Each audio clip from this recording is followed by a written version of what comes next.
아버지와 성자와 성령의 이름으로 말씀드립니다. 하나님의 은혜가 충만하시길 축원합니다. 우리 옆 사람들에게 인사합시다. 당신은 하나님의 자녀이십니다. 시작.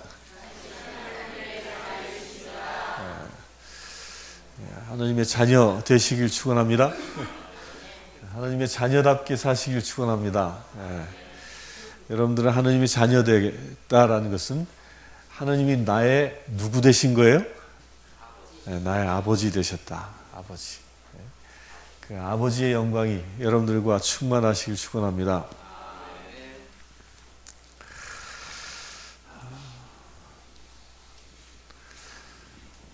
어떤 천주교 신부님이 수녀님 두 분과 이 버스를 타고 여행을 가는데 하필이면 좌석이 맨 뒤에 세 좌석밖에 남질 않아서 거기에 앉았는데 이제 신부님이 가운데 앉고 한 젊고 이쁜 수녀님이 왼편에 앉고 나이가 지극히 드신 수녀님이 오른편에 이렇게 앉아서 가게 됐습니다. 시골길을 가던 이 버스가 갑자기 그 오른편으로 차가 확 기울어지니까 사람 몸이 어떻게 돼요? 이렇게 오른쪽으로 가잖아요. 오른쪽 나이 드신 수녀님한테 갈 때 이 신부님이 속으로 그랬대요. 아버지 하나님, 시험에 들지 않게 하옵소서. 그 왼편으로 몸이 딱 갈 때 뭐라 그랬을까요? 내 뜻대로 마옵시고 주님 뜻대로 하옵소서 그랬다는 거예요.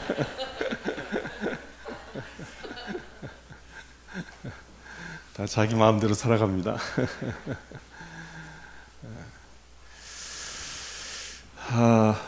오늘의 주제는 우리가 하나님의 자녀인데 하나님의 자녀답게 사는 그 비밀은 어떻게 가능할까? 오늘 예레미야서에 보면요, 하나님께서 아주 놀라운 선언을 하십니다. 뭐라고 선언하시냐면 내가 분명히 말해둔다. 33절에 그 마음에 내 법을 새겨 주어 나는 그들의 하나님이 되고 그들은 내 백성이 될 것이다. 하나님께서 말씀하신 거예요. 그러니까 우리가 하나님의 자녀가 된다라는 것은 어떻게 그것이 가능한 것이냐면 하나님께서 우리 마음에 무엇을 새겨 주신다고요? 법을 새겨 주신다. 하늘의 법을. 그 법을 어디다 새겨 주셔요? 우리 마음에 새겨주신다는 거예요. 우리 마음에. 우리 말에도 마음 먹기에 따라서 우리는 행동하지요. 우리 마음이 어떤 마음을 갖고 있느냐에 따라 우리가 어떻게 행동하며 사느냐를 결정한다는 거예요. 그런데 그 마음에 하나님이 무엇을 채워주신다고요? 하나님의 법을. 곧 하나님의 법을, 하나님의 말씀을 마음에 가득 채운 사람은 하나님께서 축복을 해주시는데 그 축복이 뭐예요? 아버지 하나님이 나의 하나님 되어주신다는 거예요. 여러분들요, 나의 하나님 되어졌다라는 말에 그 깊은 의미가 뭘까요? 이게 도대체 무슨 뜻일까?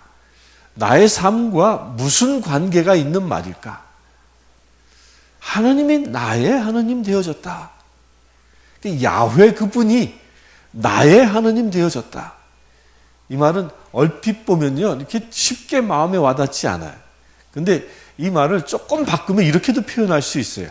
하나님께서 내 편 되어주셨다. 그럼 조금 이해가 되죠. 우리가 살아가면서 네 편이냐 내 편이냐 이걸 막 가르지 않습니까? 그러니까 누군가가 내 편 되어지면, 특히 우리가 힘들고 어려울 때, 억울함에 빠졌을 때 누군가가 내 편 되어지면 뭐 힘이 되잖아요. 그래서 위로가 되고 힘이 되어집니다.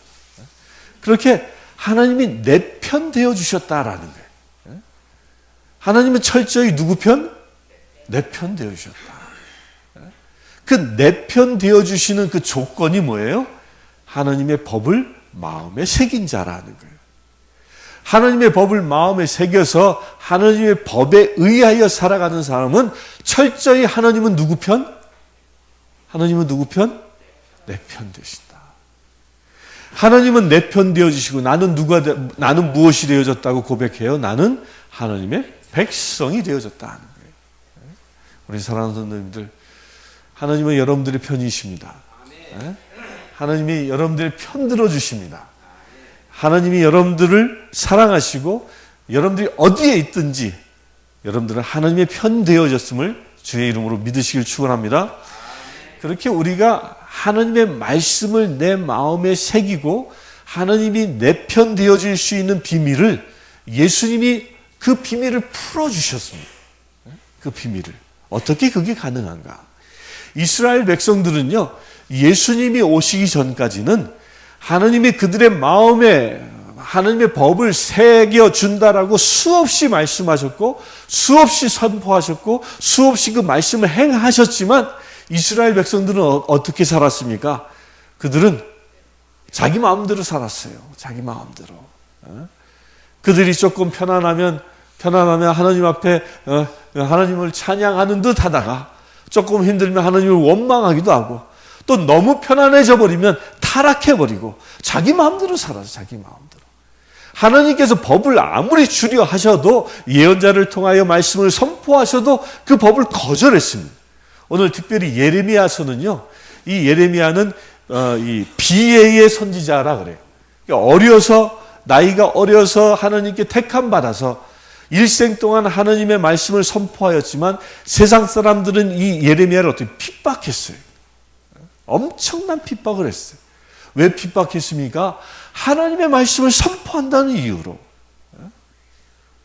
그렇게 이스라엘 백성들은 법을 주었음에도 불구하고 선포되는 하나님의 말씀을 그들은 거절하며 살았다는 거예요. 거절하며 살았기 때문에 그들은 하나님의 영광 가운데 살아갈 수 없었던 것이죠. 그래서 예수님이 어떻게 하면 하나님의 법을 마음에 새기고 하나님이 나의 하나님 되어 살아갈 수 있는가? 그 비밀을 예수님이 말씀하고 있는 겁니다. 그 비밀은 오늘 복음서에는 예수님이 뭐라고 말씀하셨습니까? 이렇게 얘기합니다. 정말 잘 들어두어라. 밀알 하나가 땅에 떨어져 죽지 않으면 한 알 그대로 남아있고 죽으면 많은 열매를 맺는다.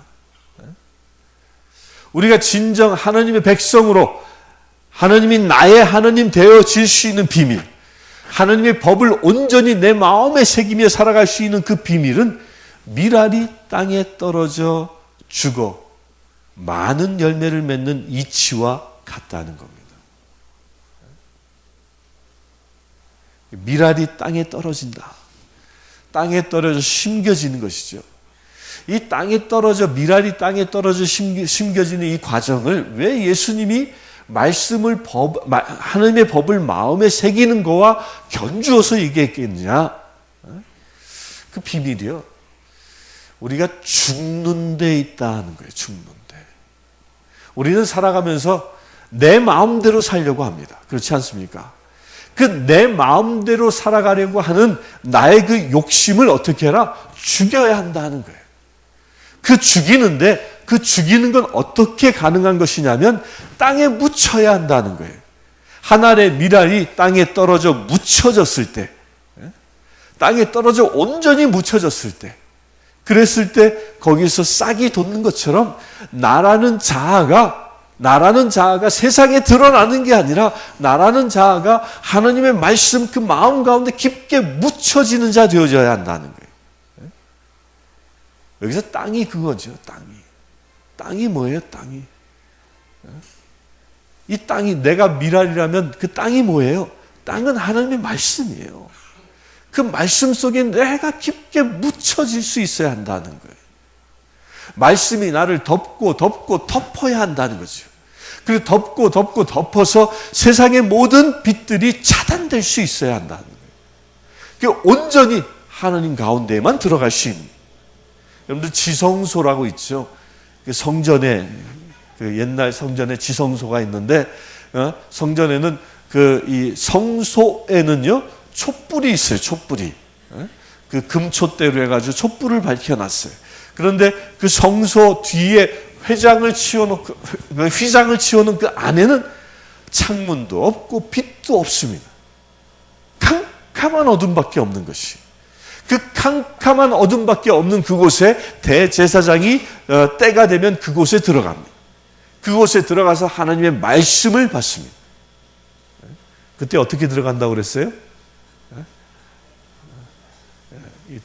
발목에다가 방울을 달고 그리고 이 줄을 묶어놔요. 밧줄을 묶어놔요.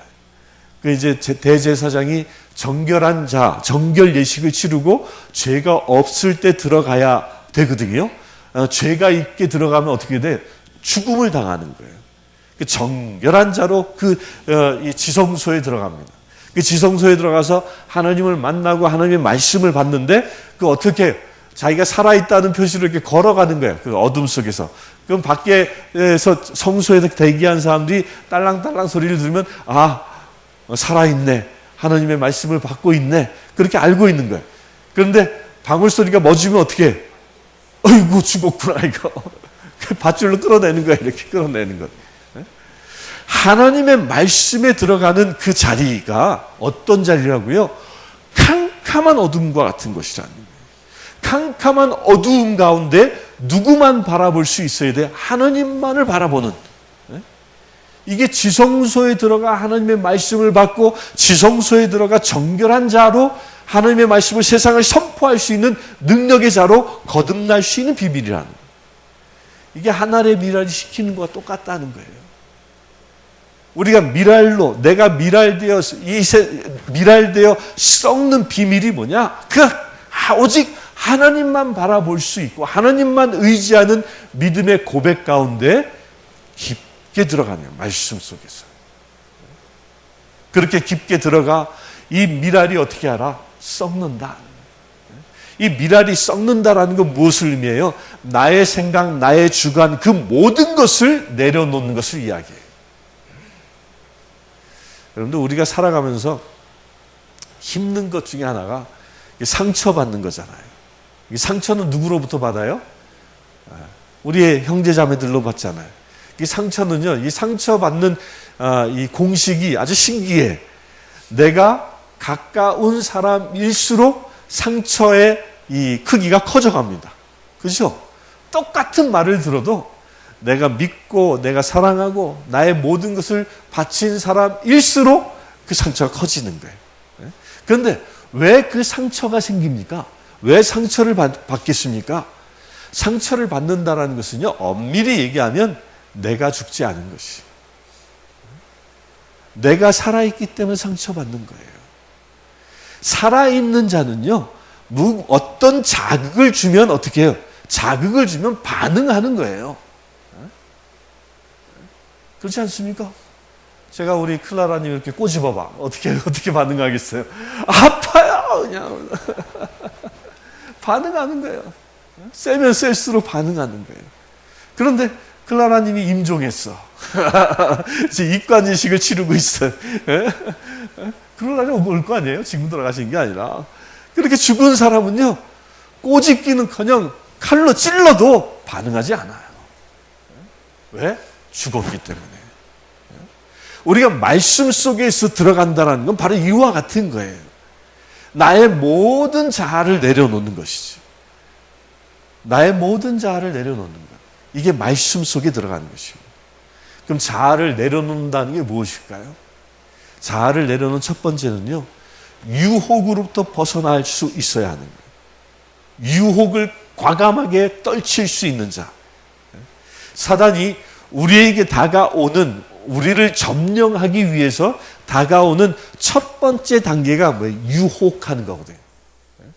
나를 썩지 못하게 하고 내 자아가 죄 가운데 살아가도록 우리를 끌어가는 첫 번째가 뭐예요? 그 유혹하는 거예요. 온갖 유혹들을 하지 않습니까? 우리가 살아가면서 말씀대로 살아가지 못하도록 온갖 핑계도 주고 여러 가지로 유혹합니다. 사람마다 뭐예요? 약한 부분들이지, 약한 부분들이. 요즘 그냥 미투 때문에 세상이 시끄럽잖아요. 그 약한 거기에 그 유혹에 넘어간 사람들이에요. 유혹에 넘어간 사람들. 그 유혹에 넘어가니까 어느 날 그 유혹에 넘어갔을 때는 감춰져서 잘 지내는 것 같았지만 어떻게 결국은 패가망신하지 않습니다. 그 유혹이란. 사람들마다 다 약한 고리가 있어요. 그 약한 고리를 누가 잘 알아요? 사단이 아는 거예요. 우리 사랑하는 성도님들, 스스로를 한번 돌이켜 보십시오. 여러분들에게 어떤 약한 고리가 있는지, 그 약한 고리는 사단이 나를 유혹하는 통로다라고 여기시고 그 약한 고리를 예수 이름으로 끊어버리실 주의 이름으로 축원합니다. 끊어버리십시오. 다 과감하게 끊어버려요. 우리 염시부님께서 술과 담배를 다 끊으셨잖아요. 저는 그거 보면서 일생을 그렇게 즐겨하셨던 걸 끊으시는 게 쉽지 않은 거잖아요. 쉽지 않은 거야. 근데 그 유혹에 빠지지 않게 본인 스스로를 지키기 위해서 염시분이 뭘 하셨냐면 금주를 선언하신 거예요. 내가 술을 한 모금이라도 마시나 봐라. 그냥 딱! 술 한 잔이라도 마시면 담배를 피게 되고, 그 또다시 옛날 생활로 돌아갈 것 같으니까 그 유혹의 고리를 끊어버리는 거지. 끊어버리는 거예요. 과감하게 지워버리는 거예요. 이게 유혹으로부터 벗어날 수 있는 길이라는 거예요. 이게 내가 썩는 첫 번째 비밀입니다. 두 번째는 뭐냐면요, 자신의 욕심을 죽일 수 있어야 됩니다. 욕심. 내가 살아가는 이유가 내 욕심을 채우기 위해서 사는 게 아니라는 거예요. 우리는 사람마다 욕심이 많잖아요. 물론 그 욕심을 부리는 데는요, 또 각자 사람들의 성향마다 다 달라. 다 다르지 않습니까? 어떤 사람은 음식에 대한 욕심이 있어. 탐식이 있잖아. 어떤 사람은 이 액세서리에 대한 욕심도 여자들이 있더라고요. 그렇지 않습니까? 귀한 보석에 대한 욕심도 있고, 좋은 옷에 대한 욕심도 있고, 지위에 대한 욕심도 있고, 학문에 대한 욕심도 있고, 많은 욕심들이 있습니다. 그래서 그 욕심이 그 사람으로 하여금 살아가는 동력이 되게 만드는 거예요. 욕심을 채우기 위해서 사는 거예요. 이런 나를 죽이라는 거예요. 내 안에 있는 욕심이 뭘까? 내가 하나님의 말씀 외에 나를 나대게 하는 그 욕심 덩어리가 무엇이 있을까?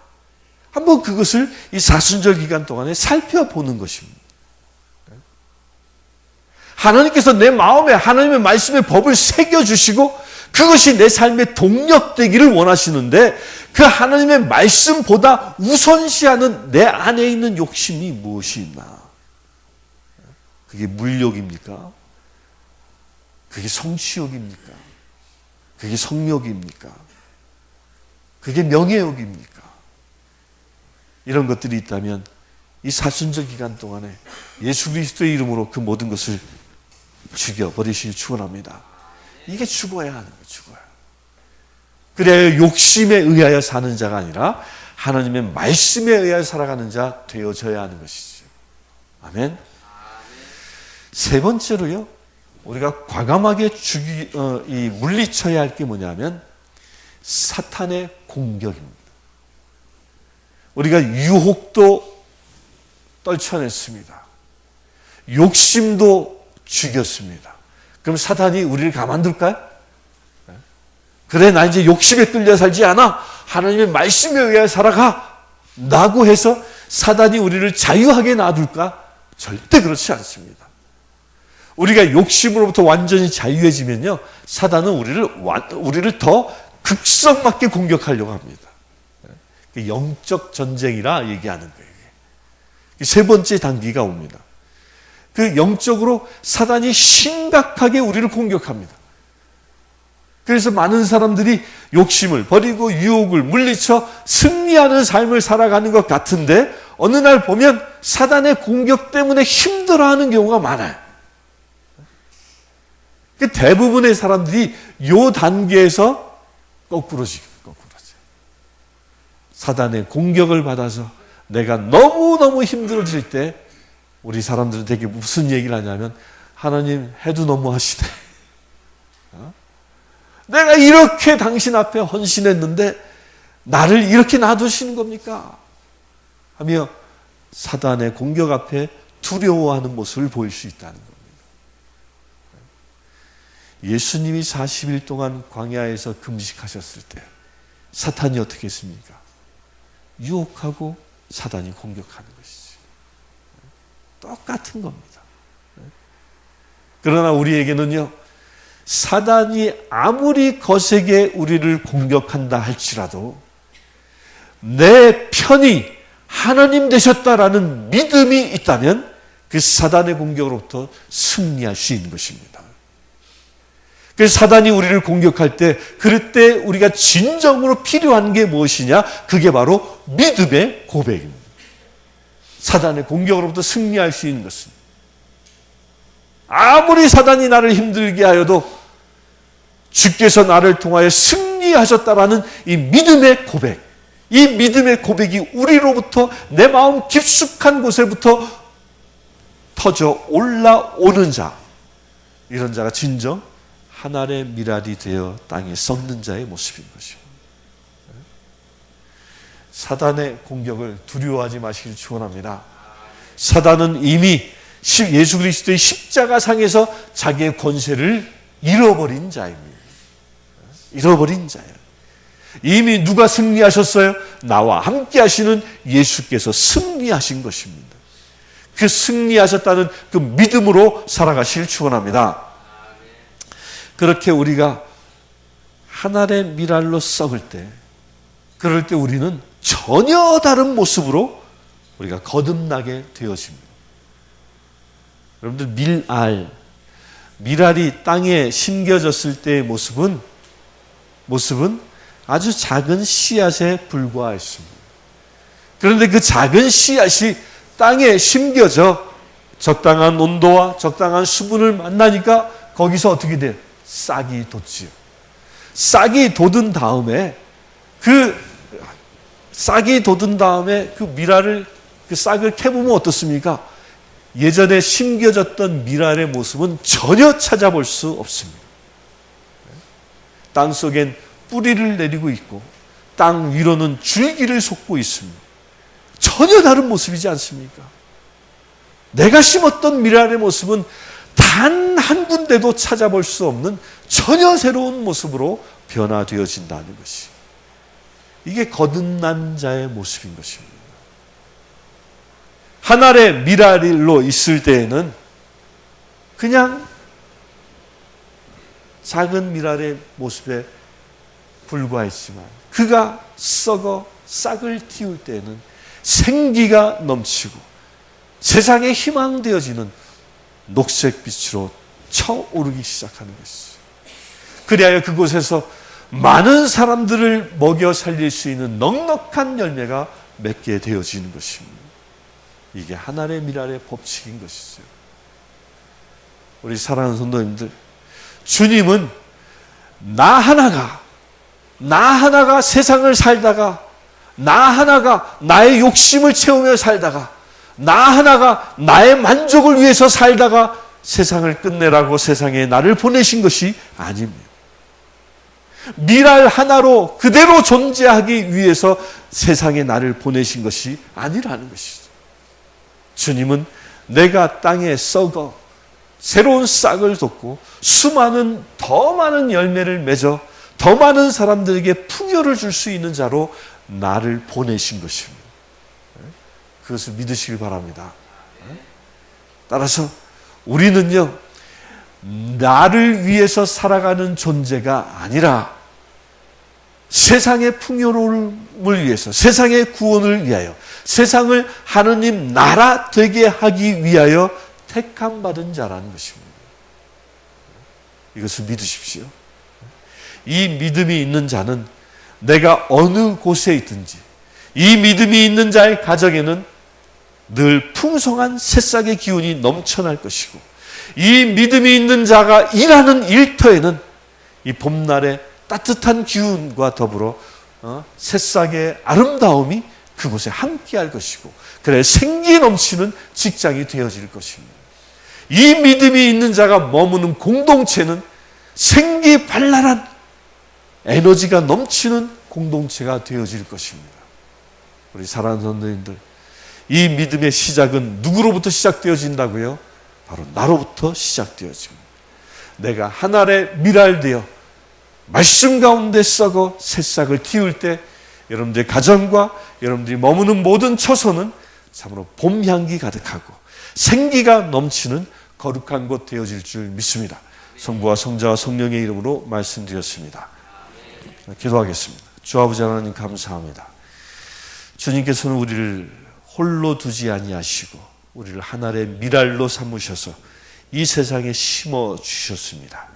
이제 우리가 썩어 새싹을 돋아 수많은 열매를 맺길 원합니다.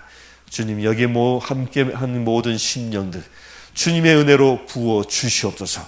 내가 죽어 오직 그리스도의 생명을 나눌 수 있는 거룩한 지체들 되게 하여 주시옵소서. 예수 그리스도의 이름으로 기도드리옵나이다.